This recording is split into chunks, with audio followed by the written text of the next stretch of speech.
আমি এখন বৃষ্টিতে ভিজার জন্য ছাদে চলে আসছি।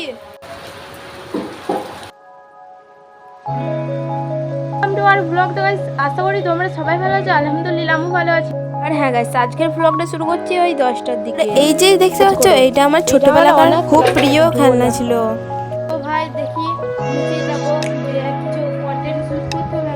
ভিডিও শুট করার পর দেখতে পাচ্ছ গাইস এখান থেকে আসার পর আমার সাইকেলটা হাল। আমি যেখানে টিউশন যাই অনেক দূর গাইস, এমনিতেও কিন্তু রাস্তায় অনেক কাদা থাকে। তারপরে গাইস আমার কেটিএমটি চালাতে চালাতে লক্ষ্য করলাম যে গ্রিপটা ভেঙে গেছে। আর হ্যাঁ গাইস তোমরা কি চাও আমার কেটিএম এ ব্রেক সিস্টেম লাই লাগাতে?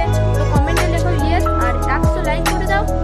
আমার কেটিএম এ ব্রেক সিস্টেম লাই লাগিয়ে দেখাবো। হ্যাঁ গাইস তোমরা যদি 100 লাইক করে দাও আমি আমার কেটিএম এর ব্রেক সিস্টেম লাইট লাগিয়ে দেখাবো। আমি বলছি চ্যানেলকে সাবস্ক্রাইব করে লাইক করে দাও। আর গাইস তারপরে যাচ্ছিলাম দুধ আনতে, আর দুধটা নিয়ে এসে দেখেছি এত মেঘ, গাছ মানেই তো বৃষ্টি হবেই হবে।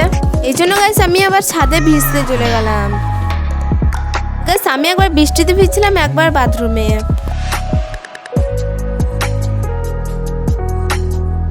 আর তারপরে গাইস বিকালে দিকে এলাম খেলতে।